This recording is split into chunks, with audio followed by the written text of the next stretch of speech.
El,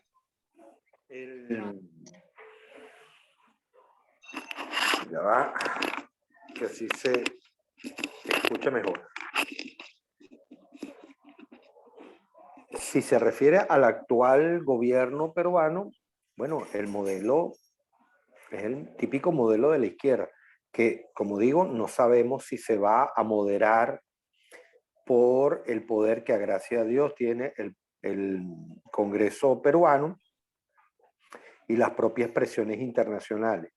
También porque ha tenido algunas pérdidas importantes.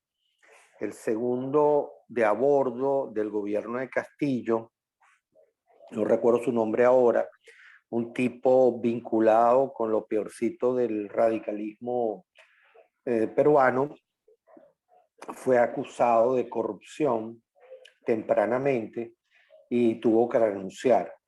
Entonces hay que ver eso. Además, eso hay que verlo en el contexto. Hay una parte de la población peruana que está, digamos, muy preocupada porque estos señores tienen vínculos con un grupo terrorista llamado Sendero Luminoso, inspirado en Mao Zedong.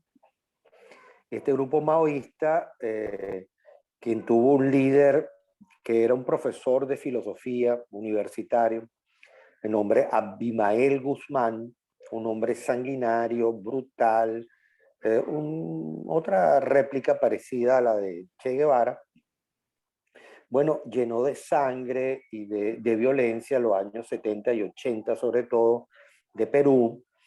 Eso fue en parte lo que justificó el apoyo muy alto que tuvo Fujimori, porque Fujimori los enfrentó de manera militar, los venció y presentó a Abimael Guzmán en una jaula durante el juicio. Entonces, eso le dio mucho apoyo a Fujimori para las cosas que después se atrevió a hacer. Si te refieres entonces al modelo, el modelo es este, pues la ultraizquierda, que como digo, esperemos que ahora el otro, digamos que además de esto que estoy diciendo, el modelo que se trata de aplicar en Perú es digamos, una nueva versión del modelo que ya se aplicó y se probó en Venezuela. Tratas de traer a un loco de estos por vía electoral. Una vez que estás en la vía electoral, aprovechas esto que tienes todavía fervor en la población y puedes ganar un referéndum. Aplica, ¿se acuerdan? Tiranía de la mayoría. Entonces, apruebo para que hagan una constituyente. La constituyente tumba el contrapoder que es el Congreso, el poder legislativo, creo una constitución a mi medida y de ahí en adelante, bueno, ustedes conocen el cuento mejor que cualquier latinoamericano. Ese es un poco lo que está en juego ahorita. Algo parecido, salvando las distancias, porque uno supone que hay en Chile hay mucha más institucionalidad y un sector privado muy importante, muy fuerte, pero este señor que llegó al poder ahorita, al llegar al poder ha empezado a decir cosas sensatas. ¿Ok? Hay que reconocer que ha dicho hasta ahora cosas sensatas. Pero esto ha empezado a nombrar gente dentro de su gabinete que es muy tóxica. Entonces uno no sabe y ya empezó avisando que quiere nacionalizar algún mineral, no me acuerdo, no es el cobre, no me acuerdo ahora. Quiere nacionalizar las minas de un determinado mineral que hay en Chile. Entonces, eso no son buenas noticias. Pero digamos que no ha cometido ningún exabrupto. Pero no sabemos si eso se debe a que está esperando que la constituyente que impuso gente cercana a él, literalmente desestabilizando Chile, lo que uno vio en la televisión, iglesias incendiadas, ataques a los policías, violencia de calle, etcétera, etcétera, a ver si esa constituyente le abre las puertas de un modelo institucional que le permita entonces ahí destaparse. Entonces, hay que verlo. Hay gente que dice, pero fíjate que ha criticado a Maduro. No ha criticado a Maduro, dice que en Venezuela lo que ha pasado es un modelo que fracasó. Bueno, aquí no es un modelo que fracasó, es decir, aquí estamos hablando de un modelo, un régimen totalitario, brutal, que ha tenido éxito. Ha tenido éxito en hacer las cosas mal y en imponer la violencia y la represión. Porque jamás su idea de éxito era hacer las cosas bien, sino hacer lo que estamos padeciendo en Venezuela. Y me preguntaban por el APRA. Bueno, el APRA fue un importantísimo, todavía lo es, un importantísimo partido peruano que tuvo al frente a un gran líder socialdemócrata, Aya de la Torre, cercano a Betancur, o sea, ideológicamente era muy cercano a Acción Democrática y el APRA, que además, para que ustedes tengan una idea, el Partido Socialdemócrata Alemán, que hoy gobierna Alemania, se plantea la socialdemocracia moderna, tal como la conocemos actualmente, más o menos allá por el año 53, 1953. Betancourt y Aya de la Torre están haciendo esas propuestas a finales de la década del 30, es decir, 20 años antes. El APRA y Acción Democrática ya estaban discutiendo unas tesis que conducirían a la idea de socialdemocracia, que todavía en Alemania no se estaban discutiendo. Para que ustedes tengan una idea, Ajá, por aquí hay una pregunta y una mano levantada. Vamos con la pregunta. Ah, no, era William. Ajá. Nazaret, dígalo. Bueno, profe, respecto a lo que usted está pues, opinando sobre ello, pues sí, y concuerdo con usted en eso, porque muchas veces, por ejemplo, el presidente actual de Perú y el de México, o sea, es como que yo he visto videos, no es como que me profundizo, pero sí he visto como a ciertas actitudes que ellos tienen que tenía Chávez.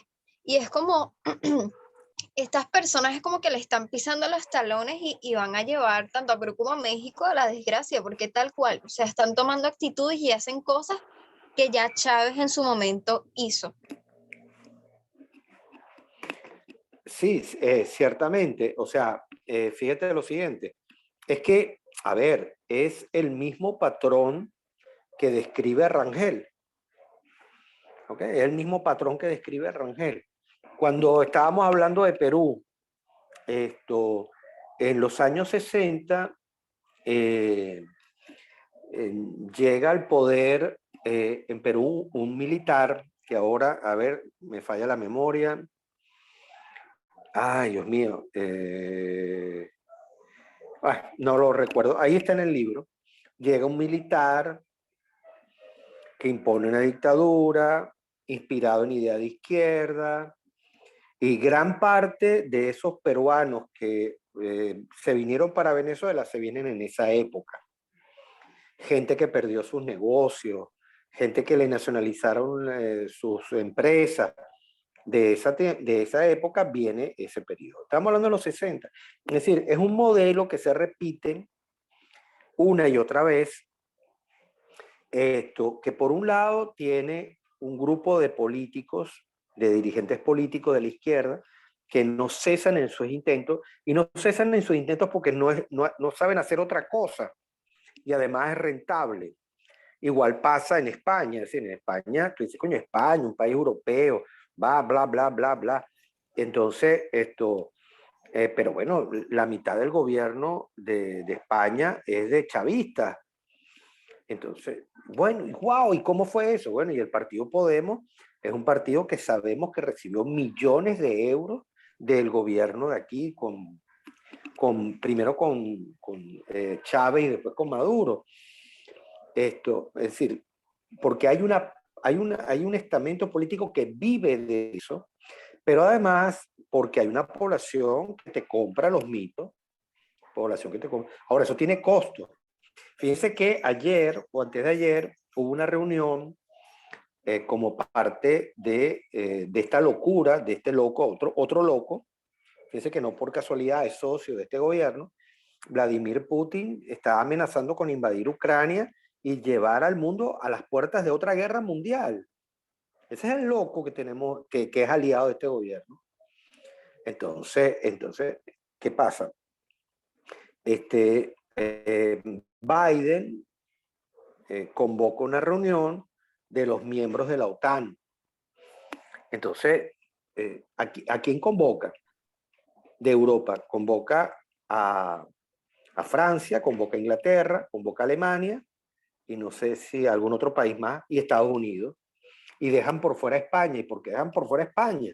Porque no pueden tener en la reunión a un tipo, ¿verdad?, que la mitad de su gabinete son aliados de China y de Rusia y de Venezuela.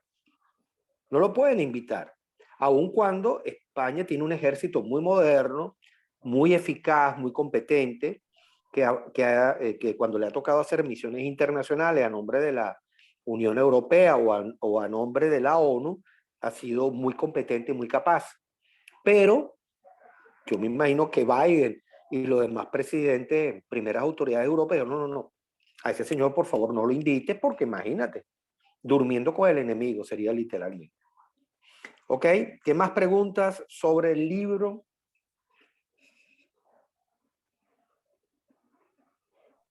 Profe, profe, disculpe, solamente me está odiando porque intervengo mucho, pero es algo necesario, o sea, yo necesito saberlo. Con No. O sea, por respecto, favor, gracias, el con que quiera respecto al, preguntar. ujú, dale. Con Ajá. respecto ayer al artículo que usted pasó, que esto yo lo estoy como vinculando con el libro, porque ahí Mm. Rangel destaca algo que es sobre que si la sobrepoblación y todo eso. Y yo digo, ¿qué opina usted? ¿Qué costo futuro puede tener el país con esta gente rusa metida en Margarita? Y como, bueno, no sé si se le leyó, yo le puse un mensaje que yo había visto un video de prácticamente los rusos están súper acomodados en Margarita. De hecho, los anuncios, vallas publicitarias, todo está en idioma ruso, absolutamente todo. Entonces, ¿qué costo usted cree que podría tener tanto para la población venezolana como para el futuro demográfico de nuestro país? Bueno, en términos demográficos no mucho, pero en términos políticos es un poco la actitud de vasallaje que en su momento, por muchos años, exhibió Cuba con respecto a Rusia. No hay mayor sorpresa al respecto. Igual que en Venezuela tenemos una población china. Hay una población china que llegó hace años, llegó en los 60, en los 70, huyendo de la situación en China, que son esos chinos que se han adaptado a Venezuela. Quien no tuvo un compañero o una compañera de bachillerato de origen chino, compañero de la universidad. Yo he tenido alumnos, pero hay unos chinos que están llegando ahora que son básicamente esto, representantes de las empresas chinas a los cuales se les entrega opciones de negocio a precio de gallina flaca, obteniendo, y otros vienen por razones políticas o razones de espionaje, X. Y básicamente eso, como fue en su momento y como todavía sigue siendo en gran medida Cuba, unos países sin ningún tipo de autonomía. Pero es curioso porque la izquierda se pasó años repitiendo el tema de que Estados Unidos violaba la soberanía nacional, y bueno, llegaron y literalmente le regalaron el país a Cuba primero, después a los chinos, después a los rusos, de la manera más descarada y obscena posible. Así que no hay mucho que... el peligro, sobre todo, podemos hablar de un peligro en un sentido concreto, es que nos estén metiendo, primero, a ver, ¿cuáles tendrían que ser nuestros aliados naturales? ¿En qué parte del mundo estás tú? Estás en América Latina. ¿Quiénes deberían ser tus aliados? Coño, tus aliados deberían ser los países latinoamericanos. ¿Ok? Deberíamos volver a ingresar de pleno derecho en el mercado andino, promover el intercambio cultural y económico con los demás países de América Latina. Evidentemente Estados Unidos, es decir, tienes la posibilidad de crecer en algún momento otra vez, de retomar la producción petrolera, y el mayor mercado de hidrocarburos del mundo lo tienes a tiro de piedra, como función por año. ¿Ok? O sea, entonces, ¿para dónde vas a mirar? O sea, enviar petróleo a China es una cosa costosísima. Gran parte del petróleo que le mandamos a China para pagarle las sopo 200.000 neveras y aires acondicionados Haier que se repartieron durante las campañas electorales, ese petróleo no lo usan los chinos. Primero porque es petróleo extrapesado. Entonces las refinerías que están preparadas para eso son las norteamericanas. Las refinerías chinas están preparadas para crudo liviano porque les queda más barato comprarle petróleo a los países árabes, el Medio Oriente. Entonces son refinerías preparadas para procesar crudo liviano, no crudo extrapesado. Entonces ellos lo que hacen es revender el petróleo que nosotros le damos a precio de gallina flaca a cambio de unos espejitos que son esos famosos aires acondicionados Haier y la nevera Haier y no sé qué cosas Haier. Entonces es un sinsentido, es una cosa que no tiene ninguna asidero. Además que te estás aliando con los países forajidos del mundo, o sea, con Cuba, con Rusia, con China, con los malos. Y como pasa en las películas, es decir, cuando tú te estás aliando con los malos, al más pendejo al que friegan. Eso es el riesgo que estás corriendo ahorita. Entonces, fíjense que nosotros fuimos primera página la semana pasada porque un miembro del partido ruso utilizó a Venezuela y a Cuba para amenazar a Estados Unidos. O sea, nos metieron literalmente en mitad de un conflicto entre Estados Unidos y Rusia sin nosotros haber dicho ni una palabra. Porque a mí no me han preguntado, creo que a ninguno de ustedes le ha preguntado.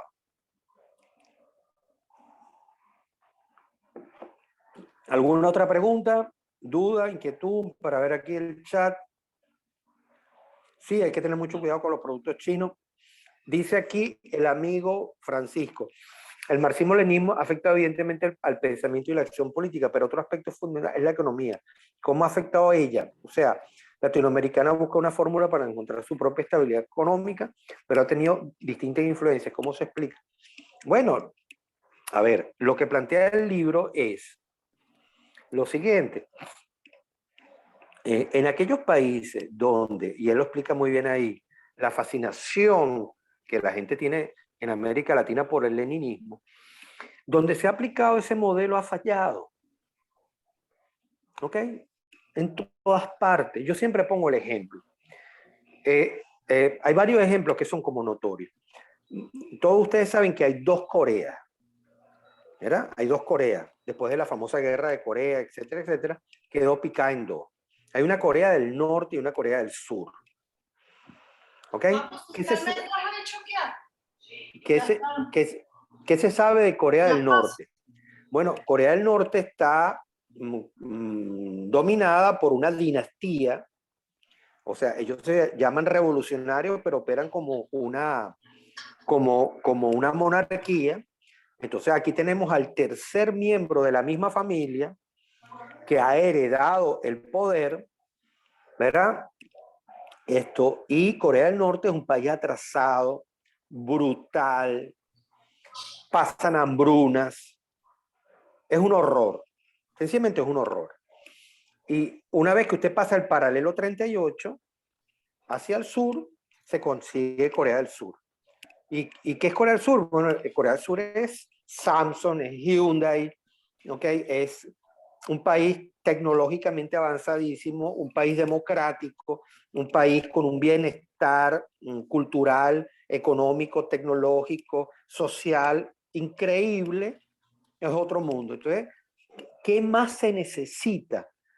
Es decir, hay que mandar a la gente a que estudie 5 años de economía para que entienda la vaina. Ahí está, señor. Párese frente a Corea del Norte, mire para arriba, mire Corea del Norte. ¿Ya la vio? Ahora mire para abajo, mire Corea del Sur. Ya está. ¿Qué más necesita?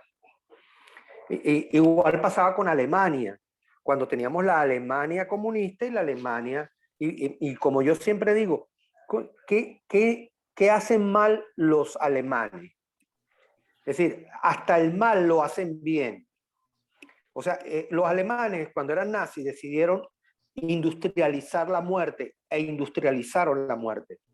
La convirtieron en un proceso industrial altamente eficiente. Es decir, los alemanes deciden hacer algo y lo que van a hacer lo van a hacer bien, hasta industrializar la muerte. Ahora, los alemanes intentaron que aplicar el comunismo y no funcionó. ¿A qué conclusión tiene que llegar uno?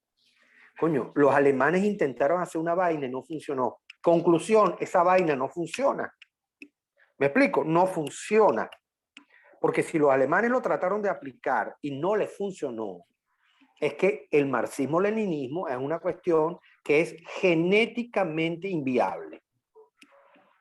Pero bueno, ahí está, pues, en España hay varios ministros que son de esa tendencia, en España. Y bueno, América Latina, etcétera, etcétera. Entonces, es un debate, digamos, que no termina de agotarse, ¿no? Porque tú dices, pero bueno, ¿qué es lo que pasa? Y en el caso de América Latina, ¿a quién le va bien a América Latina? Bueno, le va bien a Brasil, porque incluso cuando fue gobernado por Lula, que es de izquierda, no sé qué, y después por Dilma Rousseff, a ambos les dio la cabeza para no repetir el modelo chavista, aunque ellos son de izquierda. Entonces, bueno, Brasil es un país que económicamente está muy bien. ¿Y qué otro país está bien? Por ahora, Chile. ¿Y cuál es el modelo de Chile? El modelo de las libertades políticas, las libertades económicas, el modelo liberal, bla, bla, bla, bla, bla. Y así, o sea, un país chiquito, pequeño, El Salvador. Bueno, al Salvador le está yendo bien, a pesar de que tiene este personaje de presidente que es un poco díscolo. Pero ese país económicamente le va bien. ¿Por qué? Porque ha adoptado el modelo que hacemos que funciona. ¿Por qué está bien Panamá? ¿Ok? ¿Por qué está bien Colombia por ahora? Por lo mismo. Entonces, como digo, eso de vamos a buscar modelos alternativos. No hay modelos alternativos. Exacto, por ahora. Lo que hay es que tú tienes un modelo que está muy bien explicado, y disculpen que lo diga yo porque está en el capítulo 6, hay un modelo democrático que es el que funciona. Y lo que hay que discutir es, bueno, ¿cómo lo adapto a la realidad de mi país? Evidentemente, eso es un modelo, pero no funciona igual en Venezuela que en Colombia, que en Chile o que en Italia. Bueno, yo lo adapto, porque cada país tiene su historia y sus características. Pero ese es el modelo. Ese es el modelo.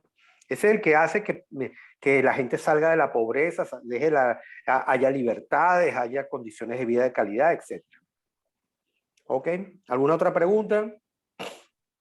Profe, yo tengo una duda, pero creo que es muy, o sea, es muy específica. De hecho, la resalté y todo en el libro, No pasa porque nada. el autor señala que, o sea, que el mito del buen salvaje y la teoría, sí, la teoría leninista, así que del imperialismo y de la independencia, si de verdad, o sea, como si verdaderamente se estudiara el pensamiento de Marx y Engels, ese pensamiento como que los arrastra a esas dos teorías.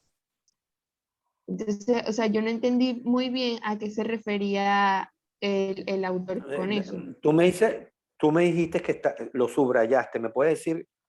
Yo no sé si tú tienes la misma edición que yo. ¿En qué página está Ajá. eso para yo buscarlo?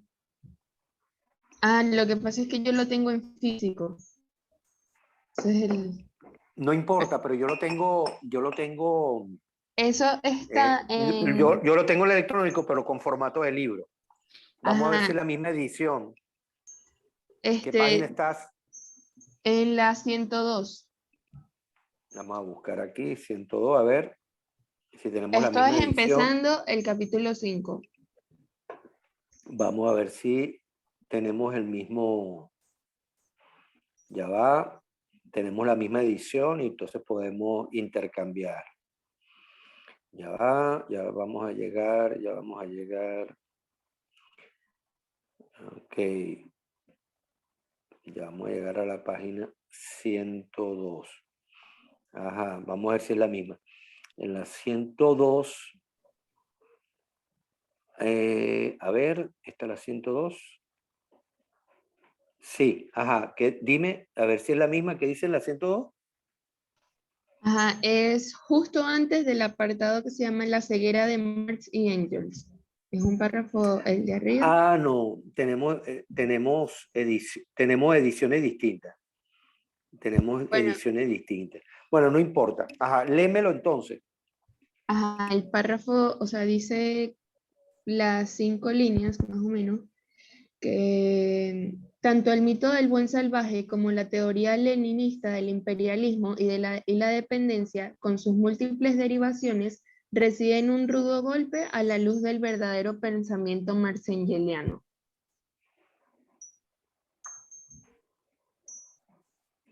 Ya va, repítelo de nuevo. La teoría,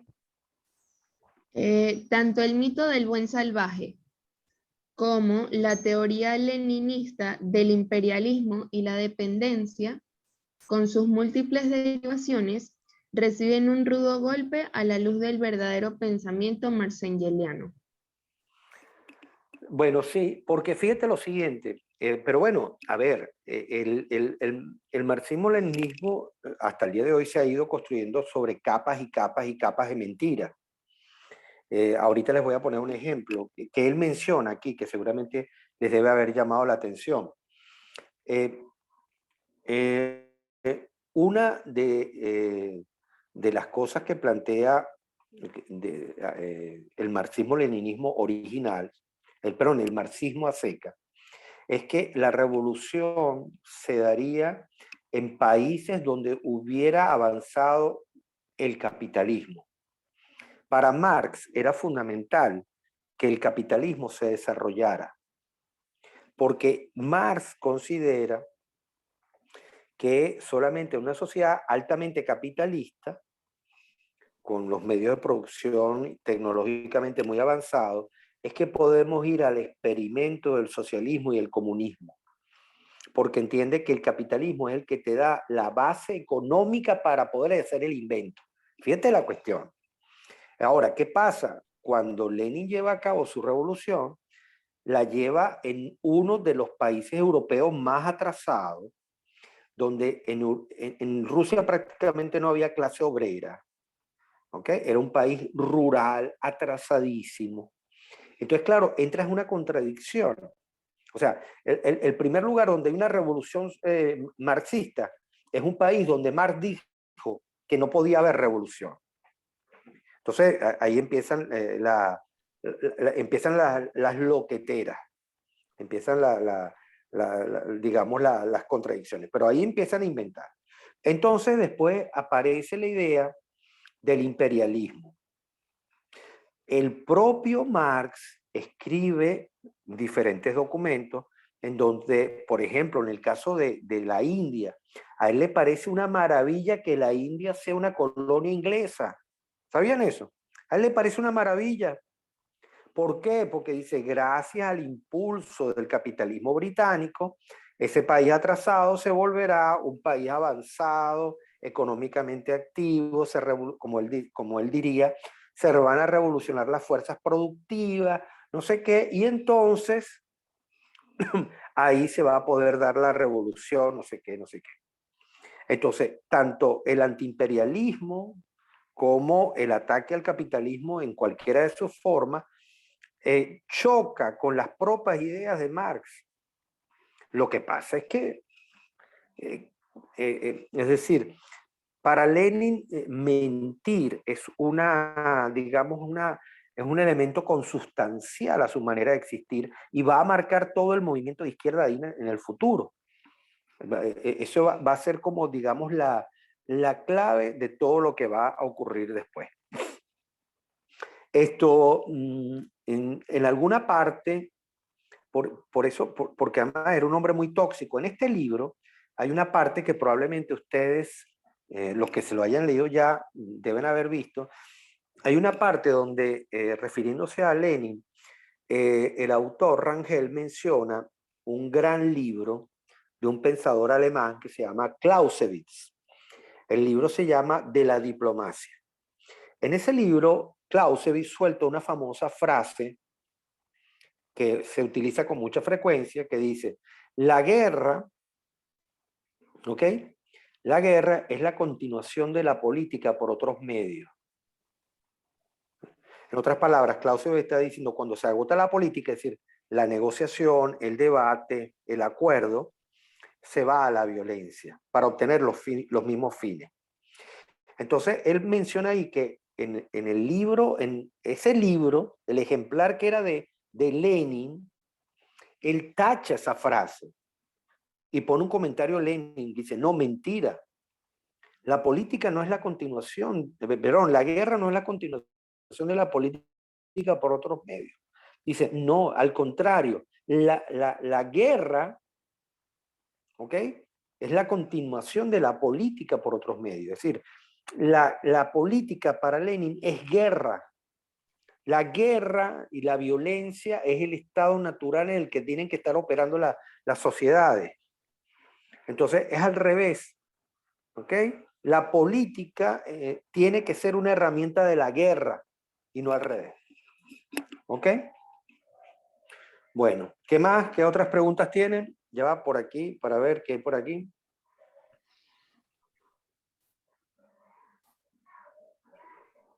Ajá, Daniel pregunta por el revisionismo leninista. ¿Qué quiere específicamente ahí, amigo? Si nos queda tiempo, por supuesto.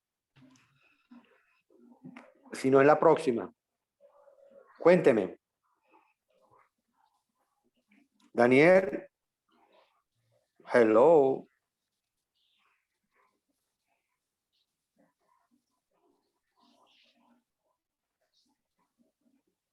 Quedan 6 minutos. Pensé que ese era el apartado al que se... Ah, ok. No, tranquilo, no te preocupes. Ajá, Laia, en el libro se dice que Latinoamérica significa nada menos que el fracaso en la época moderna del catolicismo frente al protestantismo. ¿Por qué un fracaso acá en la América en aquella época?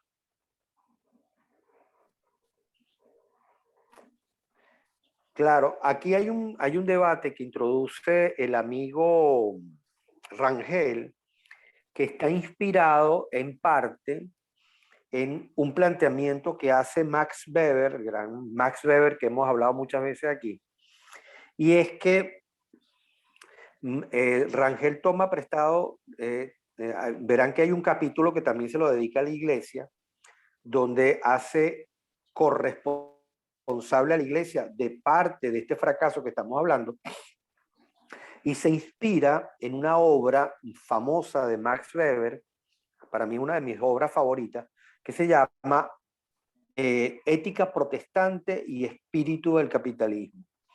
Esa es una obra que, bueno, es muy largo comentar aquí, pero en esa obra Weber explica, hace una relación entre los movimientos protestantes, no solamente el luterano, sino sobre todo el calvinista, y el desarrollo del capitalismo en la parte norte de Europa. Es decir, él habla de que el gran desarrollo que tuvo el capitalismo, tanto en Inglaterra como en Alemania, Holanda, entre otros países, Bélgica y parte de Francia, ese gran desarrollo se debió a que los valores del protestantismo, en sus diferentes variedades, luteranismo, calvinismo o anglicanismo, en el caso británico, esos valores protestantes tuvieron un gran peso en el desarrollo, ¿verdad?, de actitudes modernas favorables a la revolución industrial y al capitalismo. Eso es un plan que, en contraste con lo que ocurrió en aquellas partes de Europa donde había una fuerte influencia católica. Es un debate inagotable, pero la tesis es muy interesante porque efectivamente hay una serie de aspectos de los valores protestantes que efectivamente uno puede decir que ayudan a procesos de cambio. Por ejemplo, algo que puede parecer, ahorita nos puede parecer obvio, pero que en aquella época no. En aquella época, en los planteamientos que hace Lutero inicialmente, es que Lutero plantea que la lectura y la interpretación de la Biblia tiene que ser algo que haga cada católico, cada cristiano. Claro. Y eso nos parece como, ahorita nos parece como obvio, pues, ¿verdad? Tú le preguntas a un cura católico ahora, mira, ¿a usted le parece bien que yo agarre la Biblia y la lea? ¡Wow! Excelente, ¿no? Llora de la emoción el cura católico.